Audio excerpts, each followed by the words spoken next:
नमस्कार, आप सबों का एक बार फिर से स्वागत है आपके अपने YouTube चैनल पर और आप देख रहे हैं अमित बस। तो फ्रेंड्स, जिसने भी ग्रेजुएशन एग्रीकल्चर से किया है, वेटनरी साइंस से किया है, physics, chemistry, biology, zoology, botany, statistics, environmental science से जिनके पास भी ग्रेजुएशन का डिग्री है, जिस लोगों ने भी इंजीनियरिंग किया है सिविल और मैकेनिकल से, उनके लिए एक बहुत ही बेहतरीन खबर जो कि जेपीएससी ने 2 नोटिफिकेशन आउट किए हैं फॉरेस्ट डिपार्टमेंट में 2 पद के लिए, जिसका विज्ञापन संख्या 324 और 4/24 है। पदों का नाम आपको बता दूं तो असिस्टेंट कंजर्वेटर ऑफ फॉरेस्ट, जिसको सहायक वन संरक्षक नियुक्ति परीक्षा के नाम से जानते हैं, और दूसरा फॉरेस्ट रेंज ऑफिसर, वन क्षेत्र पदाधिकारी।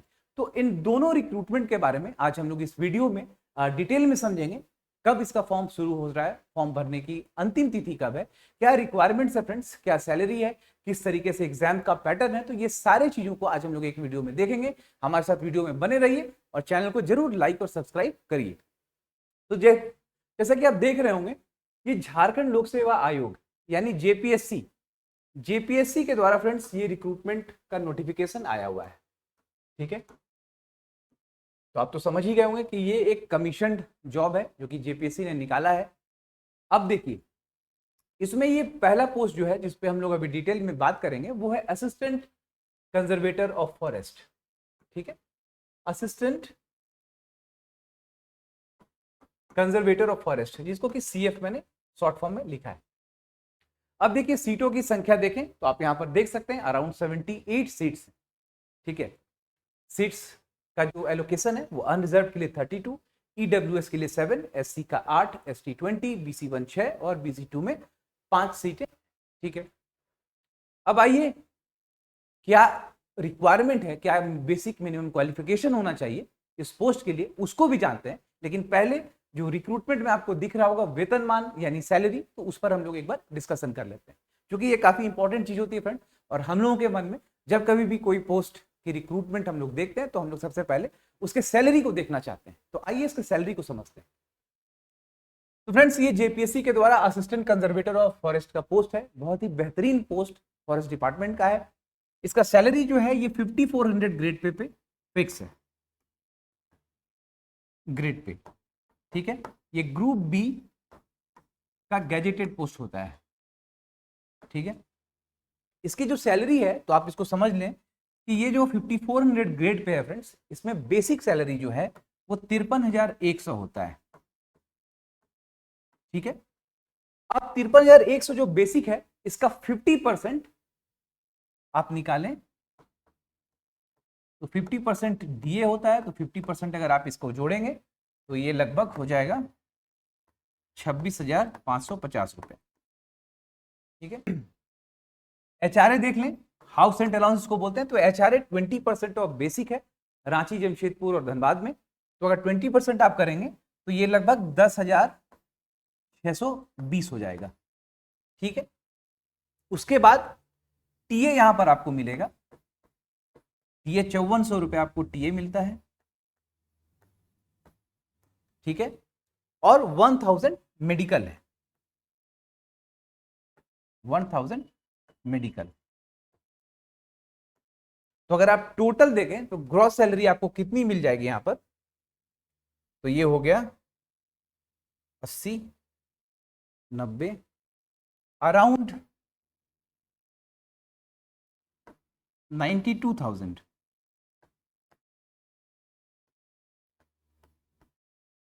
ठीक है, तो इस पोस्ट में जो ग्रॉस सैलरी आपको बनेगी वो 92,000 आपको ग्रॉस बनेगा, अगर आप रांची में आपकी नौकरी होती है।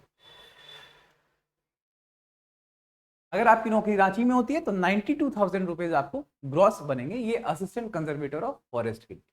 ठीक है, इस पर हम लोग डिस्कस करेंगे। इसमें जॉब प्रोफाइल क्या होता है, क्या काम करना पड़ता है, आप कहाँ काम करते हैं, कैसे आप काम करते हैं, वो सब भी डिस्कस करेंगे। आइए अगले स्लाइड में हम लोग ये देख लेते हैं फ्रेंड्स कि शैक्षणिक यानी एजुकेशनल क्वालिफिकेशन क्या है, और जो कि बहुत ही महत्वपूर्ण है कि कौन आखिर ये फॉर्म भर सकते हैं, who are eligible to fill this form. तो देखिए, ध्यान से इसमें देखिएगा क्या लिखा है। लिखा हुआ है फ्रेंड्स कि मान्यता प्राप्त किसी विश्वविद्यालय से, मान्यता प्राप्त किसी विश्वविद्यालय से एक विषय यथा कृषि, अभियंत्री, पशुपालन एवं पशु चिकित्सा विज्ञान, वनस्पति शास्त्र, रसायन विज्ञान, वानिकी, भूवर्ग शास्त्र, गणित, भौतिकी, सांख्यिकी, जंतु विज्ञान, पर्यावरण विज्ञान के साथ स्नातक में किसी एक विषय के रूप में। अब ध्यान से यहां पर देखिएगा, ये जो यहां पर लिखा हुआ है फ्रेंड्स, ये इस वैकेंसी को बहुत ही ब्रॉड बना दे रहा है। ठीक है, आप बातों को समझिएगा, मैं आपको भी डिस्कस कर रहा हूं। के साथ अथवा संबंधित विषय में प्रतिष्ठा अथवा सिविल और मैकेनिकल में केमिकल की अभियंत्रण डिग्री। अब देखिए कितना ब्रॉड यहां पर लिखा है। इसका कहने का मतलब यह है कि सपोज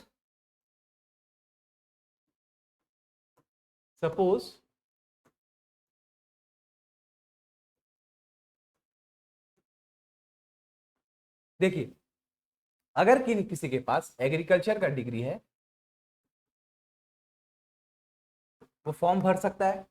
ठीक है, किसी ने अगर ग्रेजुएशन इन्वायरमेंटल साइंस से किया है, इन्वायरमेंटल साइंस अगर किया है, अगेन वो एलिजिबल है फॉर्म को भरने के, अगर उसका ग्रेजुएशन है। लेकिन यहां पर आप हिंदी को पकड़िएगा, क्या लिखा हुआ है, यहां लिखा हुआ है में किसी एक विषय के रूप में, किसी एक विषय के रूप में। कहने का मतलब ये हो गया फ्रेंड्स कि अगर किसी ने कंप्यूटर साइंस से भी इंजीनियरिंग किया है, सपोज करिए किसी ने कंप्यूटर साइंस से इंजीनियरिंग किया है, यहां पर भी उसको इन्वायरमेंटल साइंस के पेपर एक पढ़ने पड़ते हैं। ठीक है, इन्वायरमेंटल साइंस के पेपर उनको पढ़ने पड़ते हैं, मैथ्स का भी पेपर उनको पढ़ना पड़ता है, टेट्स वगैरह, फजी लॉजिक, साइंटिफिक कंप्यूटिंग, ये सब पढ़ना होता है। तो इस लाइन के लिखने से फ्रेंड्स, ये जो फॉर्म है, ये जो फॉर्म कौन भरेंगे, तो इसका आंसर हम लोग को यहीं से मिल जाता है कि ये फॉर्म एक जनरल फॉर्म बन चुका है। जो स्पेशलाइज्ड जो डिग्रीज हैं जिनके पास, वो तो भरेंगे ही भरेंगे। उसके अलावा जिन्होंने भी ग्रेजुएशन किसी भी सब्जेक्ट से किया है, उसमें उनके पूरे करिकुलम में, करिकुलम कहने का मतलब समझिए कि पूरे 6 सेमेस्टर्स या 8 सेमेस्टर्स जो भी उनके पास होंगे, उन सारे सेमेस्टर्स में से किसी भी एक सेमेस्टर्स में आप अगर ये सारे सब्जेक्ट्स को पढ़े हैं किसी एक रूप में, तो भी आप इस फॉर्म को भरने के लिए एलिजिबल हैं, जैसा कि आप यहां पर देख रहे हैं जो लिखा हुआ है। ठीक है, अगर इसमें कुछ बदलाव जेपीएससी के द्वारा या फॉरेस्ट डिपार्टमेंट के द्वारा अगर आता है तो फिर हम लोग उसको देखेंगे, लेकिन फॉर नाउ अभी इसको देखने से बस यही दिख रहा है कि कोई भी कैंडिडेट जिनके पास ये स्पेशलाइज्ड डिग्री है, वो तो भरेंगे ही भरेंगे। और साथ में ये जो बता रहे हैं कि किसी भी एक सब्जेक्ट के रूप में अगर आपने अपने कोर्स करिकुलम में ये पढ़ा है, then you are also eligible to fill this application form. ठीक है, चलिए अब आते हैं कि यहां पर एग्जाम का पैटर्न। तो फ्रेंड्स, फॉरेस्ट डिपार्टमेंट में जितने भी एग्जाम होते हैं, वहां पर फिजिकल काफी इंपॉर्टेंट रोल प्ले करता है। फिजिकल कहने का मतलब ये हो गया कि आपको यहाँ पर थोड़ा सा जंपिंग, जो जिसको आप हाई जंप लॉन्ग जंप समझते हैं, वो पैदल चलने का काम, कि 25 किलोमीटर आपको सपोज करिए 5 घंटे में चलना है, या जो भी यहाँ पर दिया हुआ हम लोग देखेंगे, तो ये फिजिकल आपको करना पड़ता है।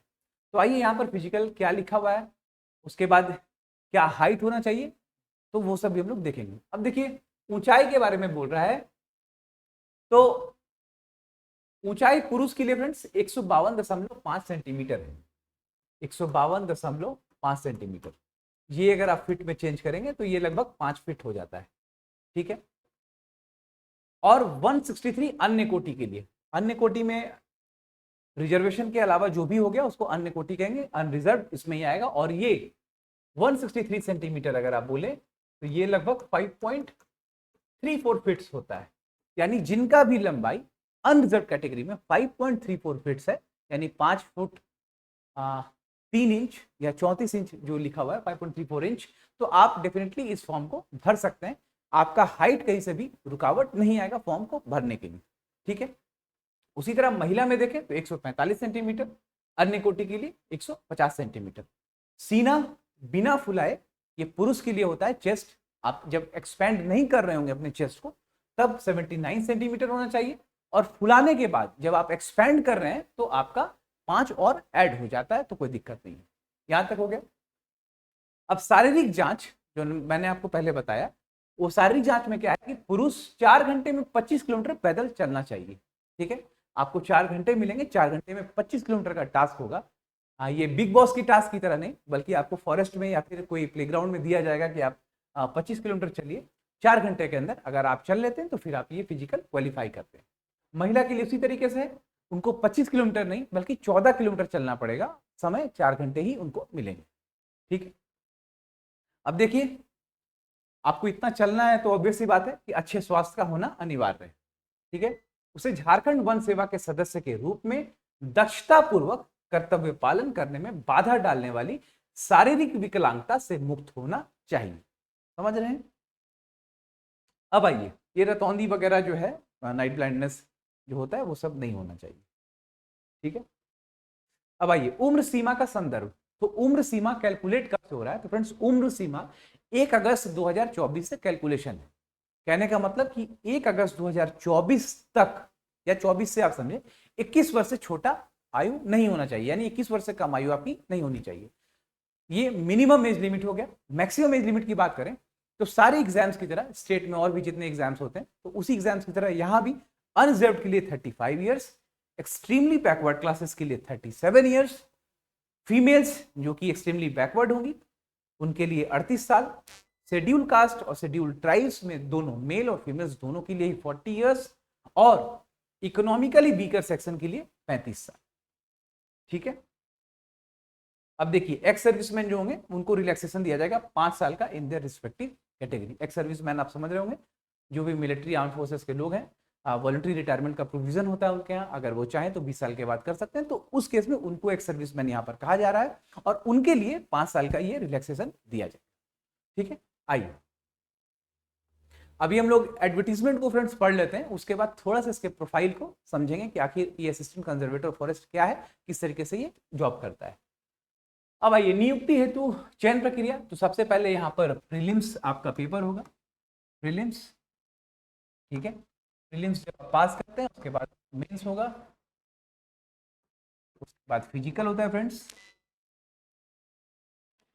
उसके बाद आपको इंटरव्यू होगा, और जब आप इंटरव्यू में क्वालिफाई कर जाते हैं तो फिर मेडिकल बोर्ड का गठन होता है और फिर आपका मेडिकल होता है, ठीक है।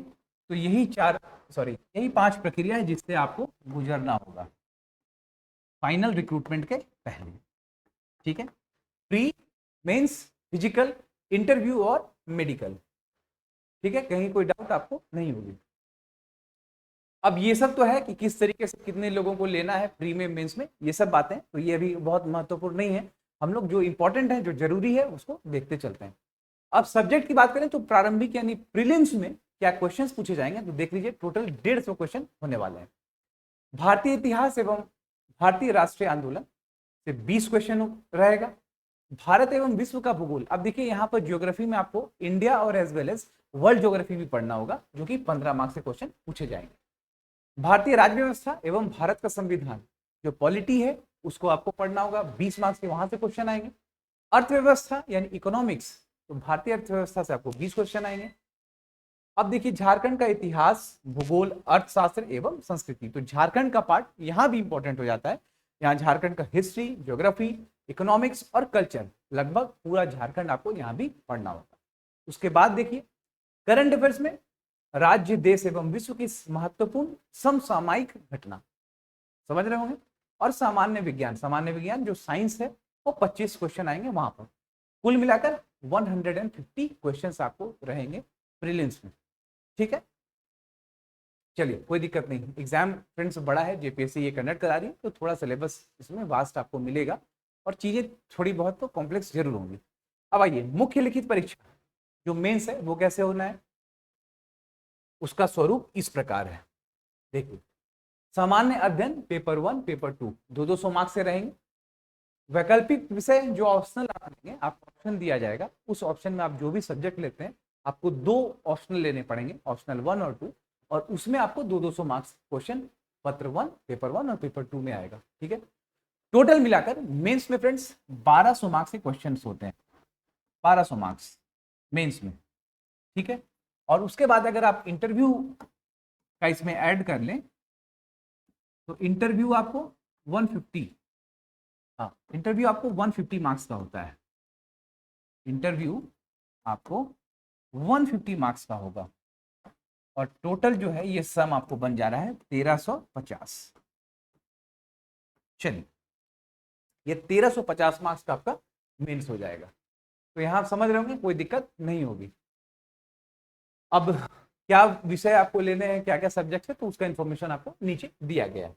चलिए, ये सारे सब्जेक्ट्स हैं जो कि आप चूज कर सकते हैं एज एन ऑप्शनल। इसको आप देख लीजिएगा। जो भी सर्टिफिकेट, जो कोई भी अगर किसी तरह का रिजर्वेशन क्लेम कर रहे हैं तो उनका सर्टिफिकेट किस स्तर पर निर्गत होना चाहिए, तो वो जानकारी आपको यहाँ पर देखने को मिलेगी, आप इसको समझ लें। इसके बाद और कुछ यहाँ पर नहीं है बताने को। हाँ, फीस की बात करें फ्रेंड तो फीस आपको 600 रुपए प्लस बैंक चार्जेस, ये अनरिजर्व को लगना है। ठीक है, तो फीस लगभग यही 500 600 1000 ऐसा रहता है फीस। उसी तरह यहाँ से भी 600 रुपये आपको फीस लगेंगे फॉर अनरिजर्व कैटेगरी के लिए। और यहाँ पर SC ST के जितने भी अभ्यर्थी हैं उनका जो शुल्क होगा SC ST के लिए वो 150 रुपये होगा। ठीक है, 150 रुपये होगा। वो फॉर्म कितने में भर देंगे। ठीक है, परीक्षा का जो फीस है वो नॉन रिफंडेबल है, वो आपको रिफंड नहीं किया जाएगा। अब आइए, ये तो आवेदन जब आप करेंगे उस समय क्या क्या आपको पॉइंट्स देखने हैं उसके बारे में यहाँ लिखा गया है। आप बिल्कुल एक वैलिड ईमेल आईडी रखें, एक मोबाइल नंबर रखें जिसको कि आप डिस्पोज नहीं करेंगे आपने ज्वाइनिंग तक, तो वही बात यहाँ पर लिखा गया है, आप पढ़ सकते हैं। अच्छा, किसी भी प्रकार का ऑनलाइन फॉर्म अगर आप भर रहे हैं आपको दिक्कत होगी तो आप ये जो नंबर दिए गए हैं इस पर आप संपर्क कर सकते हैं बिना आयोग के ऑफिस गए हुए। ठीक है, यहाँ पर आप कांटेक्ट कर सकते हैं JPSC के ऑफिस गए बिना। चलिए, अब फ्रेंड्स ये सारी इंफॉर्मेशन तो हम लोगों की पूरी हो गई। अब हम लोग देखते हैं कि आखिर फॉर्म कब से हम लोग को भरने के लिए पोर्टल खुल जाएगा और कब तक ये फॉर्म हम लोग भर सकते हैं। तो आप देख सकते हैं कि 29 जुलाई, ठीक है, आज 28 जुलाई है, यानी कल से आप फॉर्म को भर सकते हैं। ऑनलाइन फॉर्म जो है, ऑनलाइन फॉर्म का जो पोर्टल है, ऑनलाइन फॉर्म ओपन्स 29 जुलाई टिल कब तक, तो 10 अगस्त तक है ये, सॉरी 10 अगस्त तक, 10th of August 2024 by 5 PM। ठीक है, तो सबसे इंपॉर्टेंट बात आप यहां देख सकते हैं कि ऑनलाइन फॉर्म जो भरने का समय है वो कब से ओपन हो रहा है, तो वो 29 जुलाई यानी कल से आप फॉर्म भर सकते हैं टिल 10th of August 2024 5 बजे शाम के पहले तक। तो आप सबसे ये अनुरोध होगा कि आप फॉर्म को पहले ही भर लें, लास्ट मोमेंट रश से बचें और 2-3 दिन के अंदर ही आप लोग फॉर्म भर सकते हैं। ठीक है, तो ये हमारा friends assistant conservator of forest के लिए ये जितनी भी इंफॉर्मेशन थी वो आप देख रहे हैं। ठीक है, अब हम लोग आते हैं JPSC के द्वारा ही एडवर्टीजमेंट नंबर 4/24 में। ठीक है, जो वन क्षेत्र पदाधिकारी का रिक्रूटमेंट के बारे में डिस्कस कर रहा है। ठीक है, इसको हम लोग देखते हैं और इसको जब हम लोग देख लेंगे तो उसके बाद फिर असिस्टेंट कंजर्वेटर ऑफ फॉरेस्ट और वन क्षेत्र पदाधिकारी यानी फॉरेस्ट रेंज ऑफिसर दोनों ही पोस्ट को एक बार समझ लेंगे कि ये किस तरीके से काम करता है और हम लोग थोड़ा उसके बारे में डिस्कस करेंगे। आइए देखते हैं, ये विज्ञापन संख्या 4/24 है। ये झारखंड वन क्षेत्र पदाधिकारी नियुक्ति परीक्षा है। ठीक है, जिसको कि आप इंग्लिश में फॉरेस्ट रेंज ऑफिसर कहते हैं, फॉरेस्ट रेंज ऑफिसर कहते हैं। ठीक है, चलिए, अब आप देख रहे हैं यहां पर सीटों की संख्या, तो आप देख सकते हैं अनरिजर्व के लिए 79 सीट्स हैं, EWS 16, SC 1, ST 47, EBC 15 और BC 2 में 12। ठीक है, अगेन ये एग्जाम भी फ्रेंड्स JPSC के द्वारा ही ऑर्गेनाइज्ड है। अब यहाँ पर इसका देख लेते हैं वेतन सैलरी वगैरह क्या है, तो ये 4200 ग्रेड पे फिक्स है, 4200 ग्रेड पे। पर देखने वाली बात क्या है फ्रेंड्स कि ये 4200 ग्रेड पे है, बट ये गैजेटेड पोस्ट है ग्रुप बी की। ठीक, ये 4200 पे जरूर है लेकिन ये ग्रुप बी का गैजेटेड पोस्ट है। ठीक है, अब आइए, ये ट्रेनिंग पीरियड के बारे में लिखा हुआ, परिक्षमान अवधि मतलब आप अंडर ट्रेनिंग रहते हैं 2 साल के लिए। चलिए, अब यहां पर शैक्षणिक क्वालिफिकेशन जो है फ्रेंड्स ये भी बिल्कुल ही उसी तरह से है जो हम लोग अभी असिस्टेंट कंजर्वेटर ऑफ फॉरेस्ट के लिए देखे थे। दोबारा यहाँ पर बताने का कोई मतलब नहीं बनता है। आप वीडियो को थोड़ा सा बैक जाएं और आप देखें, सारी क्वालिफिकेशन बिल्कुल ही सेम है। रिगार्डिंग फिजिकल क्राइटेरिया जो है वो भी बिल्कुल सेम है। कुछ अलग अगर है तो मैं आपको डिस्कस करके भी बताता हूँ। चलिए, एज का भी जो इवैल्यूएशन है उसी तरीके से 1 अगस्त 2024 तक 21 वर्ष से कम नहीं होना चाहिए। मैक्सिमम एज लिमिट उसी प्रकार 35, 37, 38, 40 और 35, जैसा कि आपको मैं असिस्टेंट कंजर्वेटर ऑफ फॉरेस्ट के टाइम पर बता चुका हूं। ठीक है, आइए, सब्जेक्ट्स भी सब कुछ सेम है। प्रीलिम्स 150, कहां पर आपको अंतर हो रहा है वो मैं आपको बताता हूं, डिफरेंस वो मेंस के एग्जाम में है। तो देखिए, वहां पर मेंस जिस तरीके से 1350 का था इंटरव्यू को लेकर, इंक्लूडिंग इंटरव्यू, यहां पर मेंस आपको 550 मार्क्स के होंगे। ठीक है, ये हम लोग अभी बात कर रहे हैं फॉरेस्ट रेंज ऑफिसर, वन क्षेत्र पदाधिकारी। ठीक है, तो देखिए यहां पर किस तरीके से क्वालिफाइंग इन नेचर, सामान्य हिंदी और सामान्य अंग्रेजी, जिसको कि इंग्लिश बोल रहे हैं, 50-50 मार्क्स से होंगे और ये क्वालिफाइंग इन नेचर होगा। इसमें आप ज्यादा मार्क्स ऑब्टेन करते हैं तो भी कोई फर्क नहीं पड़ता, आपको एक मिनिमम मार्क्स जो कि क्वालिफाइंग होगा उतना लाना पड़ेगा। सामान्य अध्ययन पत्र 1 और पत्र 2 100 नंबर के और 200 नंबर के, हमें आप देख ही रहे हैं 2 घंटा 3 घंटा, और एक ऑप्शनल आपको लेना पड़ता है।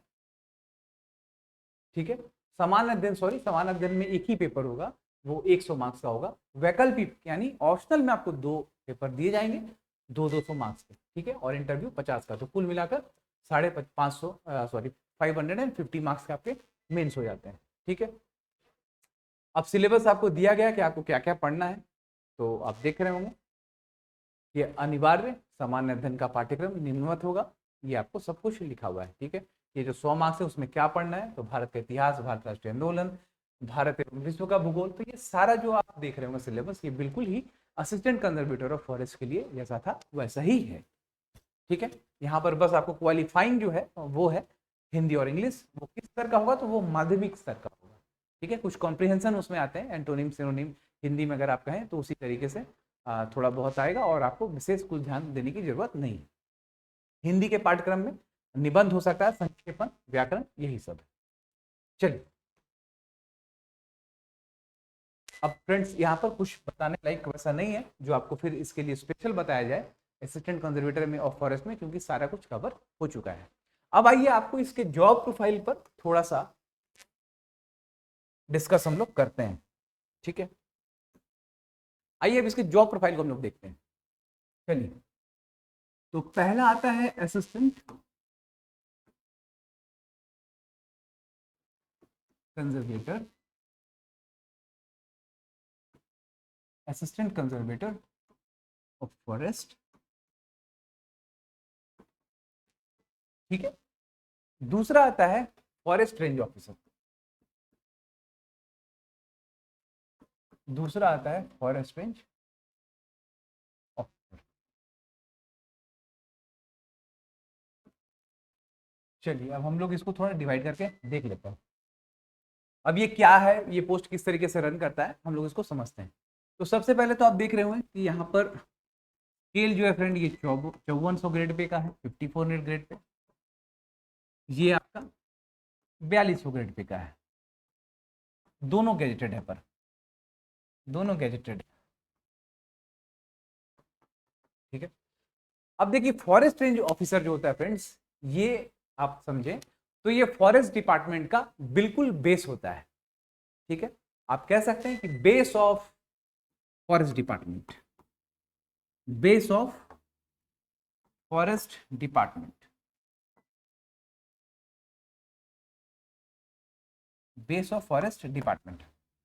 वीडियो अगर आप समझ रहे हो तो जरूर उसको सब्सक्राइब करिएगा और बाकी लोगों तक शेयर करिएगा। और एक बात और भी बता दूं कि अगर वीडियो में आपको कुछ और भी इंफॉर्मेशन चाहिए होंगे, लग रहा होगा कि ये भी जानना है, तो मैं फॉरेस्ट के ही किसी ऑफिसर को बुलाकर आपके सामने एक बार उनका भी क्लास यहाँ पर करा दूंगा, और ताकि जो भी इंफॉर्मेशन आपको चाहिए होंगे वो और बेहतर आपको बता देंगे। फिलहाल ये जो जानकारी है आप इसको समझें और इससे मोटिवेट होकर आप फॉर्म भर सकते हैं। ठीक है, कहीं दिक्कत नहीं आएगी। अब देखिए, ये बेस ऑफ फॉरेस्ट डिपार्टमेंट कह सकते हैं, फॉरेस्ट रेंज बेस हो गया फ्रेंड। जितना भी एग्जीक्यूशन का काम, जितना भी ग्राउंड लेवल पर जो काम होता है वो करते हैं फॉरेस्ट रेंज ऑफिसर। ठीक है, ये फॉरेस्ट रेंज ऑफिसर होते हैं। अब देखिए फॉरेस्ट रेंज ऑफिसर जो होते हैं इनकी जो पोस्टिंग होती है वो 4-5 जगहों पर होती है। मैं आपको बताता हूँ। पोस्टिंग 4 जगहों पे जैसे होती है। एक आप टेरिटोरियल समझें, टेरिटोरियल, ठीक है। दूसरा एक इनका कॉरपोरेशन है जिसका नाम है Jharkhand state forest corporation, forest corporation.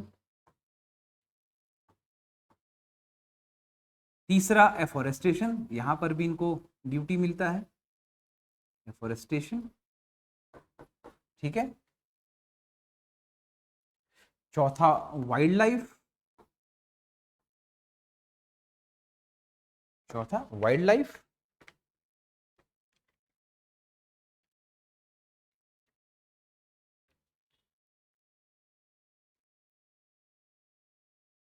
और पांचवा सोशल फॉरेस्ट्री, सोशल फॉरेस्ट्री, ठीक है। तो ये 4 जगहों पर इनको ड्यूटी दिया जाता है, यहां पर वो तैनात होते हैं, उनकी पोस्टिंग होती है।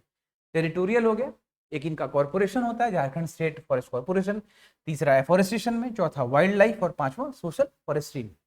अगर आप पुलिसिंग सिस्टम समझते होंगे तो आप समझ सकते होंगे ये फॉरेस्ट रेंज ऑफिसर है फ्रेंड, वो इंस्पेक्टर होता है, ठीक है। जिस तरीके से झारखंड पुलिस में आप इंस्पेक्टर को रिलेट कर सकते हैं, तो उसी तरीके से फॉरेस्ट रेंज ऑफिसर इंस्पेक्टर की तरह आप उसको मान सकते हैं कि उसके इक्विवेलेंट वो है, ठीक है। फॉरेस्ट में इनका जो प्रभाव है और इनका जो क्षेत्राधिकार है वो ज्यादा होता है, लेकिन अगर आप समझना चाहें एक बेस पॉइंट मानकर कि किसके बराबर, तो जी हाँ, झारखंड पुलिस जो सिस्टम है, सॉरी झारखंड पुलिस जो है उसमें आप इंस्पेक्टर से इसको कंपेयर कर सकते हैं।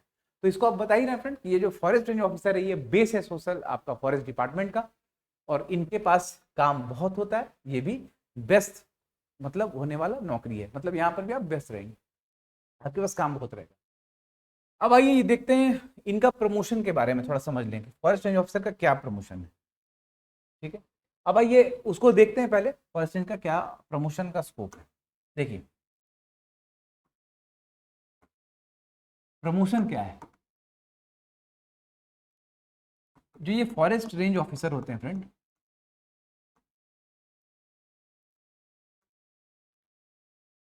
इसको मैं यहाँ पर रेंज ऑफिसर लिख रहा हूँ, आप समझ जाएंगे कि ये फॉरेस्ट रेंज ऑफिसर है। ये जो आरओ होते हैं रेंज ऑफिसर, इनका ही प्रमोशन होता है डीसीएफ में, सॉरी इनका जो प्रमोशन है फ्रेंड्स ये होता है आपका एसीएफ में। एसीएफ क्या है, असिस्टेंट कंजर्वेटर ऑफ फॉरेस्ट, जिसकी वैकेंसी भी अभी जेपीएससी ने निकाल रखा है, इसके साथ में एडवर्टीजमेंट नंबर 3/24 में एसीएफ का, और रेंज ऑफिसर का कितना है 4/24 एडवर्टीजमेंट नंबर। तो देखिए रेंज ऑफिसर का जो प्रमोशन है वो एसीएफ में होता है, असिस्टेंट कंजर्वेटर ऑफ फॉरेस्ट। अगर आप कम एज में अगर आप रेंज ऑफिसर बनते हैं तो आप एसीएफ के बाद डीसीएफ भी जा सकते हैं। डीसीएफ का मतलब हो गया deputy conservator of forest, deputy conservator of forest, ठीक है। डेप्यूटी कंजर्वेटर ऑफ फॉरेस्ट यहां तक आप जा सकते हैं, ठीक है। अब देखिए अब एसीएफ में जिनकी नियुक्ति होती है डायरेक्ट, जो एसीएफ में डायरेक्ट आते हैं उनके पास क्या ऑप्शन है आप समझेंगे। एसीएफ में जो डायरेक्ट आ गए, ठीक है, तो ये फ्रेंड्स पता ही आपको कि ये स्टेट फॉरेस्ट सर्विस है, झारखंड वन सेवा है ये। इसका जो पहला प्रमोशन होगा वो होगा डीसीएफ में, ठीक है, डेप्यूटी कंजर्वेटर ऑफ फॉरेस्ट, ठीक है।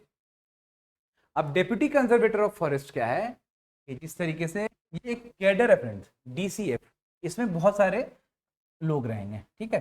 सपोज करिए इसमें 10 लोग हैं, ठीक है, इस तरीके से 10 लोग हैं।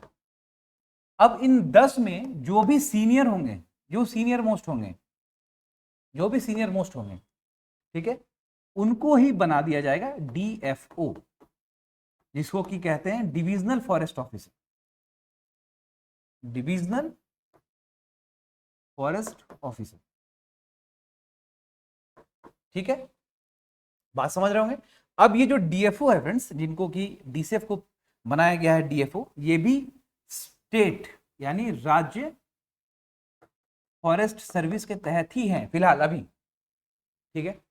जिनका भी प्रमोशन एसीएफ का डीसीएफ में हुआ है और जो भी डीसीएफ है उसमें जो भी सीनियर थे उनको डीएफओ बनाया गया है, जिसको कि डिविजनल फॉरेस्ट ऑफिसर कहेंगे।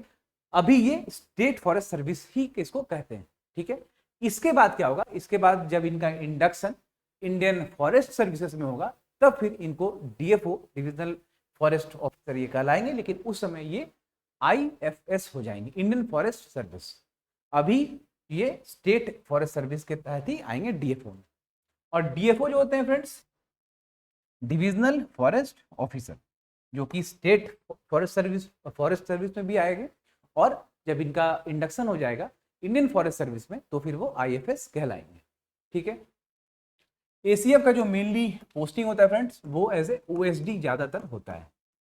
ओएसडी का मतलब हो गया ऑफिसर ऑन स्पेशल ड्यूटी। ये किसके ओएसडी रहते हैं, तो ये डीएफओ के ओएसडी रहेंगे, कंजर्वेटर ऑफ फॉरेस्ट के रहते हैं, प्रिंसिपल कंजर्वेटर ऑफ फॉरेस्ट के रहेंगे। तो इस तरीके से ये ओएसडी रहते हैं। गवर्नमेंट में भी जरूरत होता है इनका, गवर्नमेंट में भी इनकी पोस्टिंग होती है। गवर्नमेंट कहने का मतलब कि सेक्रेटेरिएट का बात कर रहा हूँ। तो इस तरीके से एसीएफ का पोस्टिंग वगैरह होता है, ठीक है। तो चलिए, बहुत ज़्यादा कुछ डिटेल में जाने की जरूरत नहीं है फ्रेंड्स। वैकेंसी अभी फिलहाल आई हुई है। जो एलिजिबल हैं, जो फॉर्म भर सकते हैं, वो लोग पहले फॉर्म को भर लें, उसके बाद तैयारी करें। नौकरी कहीं कोई दिक्कत नहीं है, नौकरी बहुत अच्छी है, जेपीएससी के द्वारा ये नौकरी है। सैलरी आप देख ही रहे थे, सैलरी आप देख ही रहे हैं कि असिस्टेंट कंजर्वेटर अगर आप बनते हैं तो लगभग 92,000 के आसपास, 92,000 के आसपास आपका ग्रॉस सैलरी होता है। ये सब कुछ दिखाया हुआ है। और अगर आप फॉरेस्ट रेंज ऑफिसर भी बनते हैं तो एक अच्छी सैलरी, और ग्रुप बी का गैजेटेड ये पोस्ट है। तो बिल्कुल आप इस एग्जाम की तैयारी करें। और जो सबसे अच्छी बात ये है कि इस फॉर्म को फ्रेंड्स सब लोग, जितने भी ग्रेजुएट हैं, जिन लोगों ने भी किसी ना किसी एक सब्जेक्ट से अगर अपने करिकुलम में वो पढ़ाई किया है तो आप फॉर्म भर सकते हैं। कहने का मतलब ये फॉर्म बिल्कुल टेक्निकल या फिर स्पेसिफिक कोई ग्रुप ऑफ जो सब्जेक्ट्स हैं उनके लिए नहीं है, बल्कि ग्रेजुएशन में जितने भी ग्रेजुएशन की डिग्रीज होती हैं उसमें अगर आपने कभी फिजिक्स पढ़ा है, आपने अगर मैथ्स पढ़ा है, आपने स्टैटिस्टिक्स पढ़ा है, एनवायरमेंटल साइंस पढ़ा है, then all my dear friends you are also eligible to fill this form, ठीक है। तो चलिए, आई होप कि ये जो वीडियो लेक्चर होगा आप लोगों को अच्छा लगा होगा। इनफैक्ट आप लोग समझ गए होंगे कि ये वैकेंसीज किस तरह की है और हम लोग इसको भर सकते हैं। तो अगर आप समझे होंगे इस हमारे वीडियो को, अगर पसंद आएगा तो जरूर आप इसको लाइक करें फ्रेंड्स, सब्सक्राइब करें और लोगों तक शेयर करें, ताकि वो जान जाएं कि यहाँ पर फॉर्म सब लोग भर सकते हैं, ठीक है। बहुत सारे लोगों को ये डाउट हो रहा है कि पता नहीं फॉर्म में ऐसा लिखा है कुछ कि एग्रीकल्चर जिनका होगा, जिनका वेटनरी साइंस होगा, जिन्होंने इंजीनियरिंग किया होगा, स्टैटिस्टिक्स पढ़ा होगा, वही फॉर्म भर सकते हैं, फिजिक्स किया होगा, बॉटनी, जूलॉजी, बट ऐसा नहीं है। इसमें साफ साफ लिखा हुआ है फ्रेंड्स यहाँ पर, में किसी एक विषय के रूप में, किसी एक विषय के रूप में अथवा डिग्री है उस पर्टिकुलर स्पेसिफिक सब्जेक्ट, तो आप फॉर्म भर सकते हैं। तो डेफिनेटली ये फॉर्म जो है मेरे हिसाब से जो पढ़ने से समझ में आ रहा है कि ये बिल्कुल ही ओपन है लार्ज मास ऑफ स्टूडेंट्स के लिए। आप लोग सब फॉर्म को भर सकते हैं। उसके बाद भी अगर आपको किसी भी प्रकार का doubt related to service, related to और भी इसका जो प्रोफाइल है उसके बारे में अगर आपको जानना होगा तो आप जरूर कमेंट बॉक्स में मुझे कमेंट करेंगे। मैं कोशिश करूंगा कि फॉरेस्ट डिपार्टमेंट के किसी भी ऑफिसर को बुलाकर एक बार लाइव सेशन आपका करवा दूं, ताकि आपके जितने भी प्रश्न होंगे वो 1-on-1 आपके सॉल्व हो सके। तो फ्रेंड्स, वीडियो अच्छा लगा होगा तो जरूर इसे शेयर करें और सब्सक्राइब करें, और हम लोग फिर अगले वीडियो में मिलते हैं। Till then, have a very nice day. Thank you so much.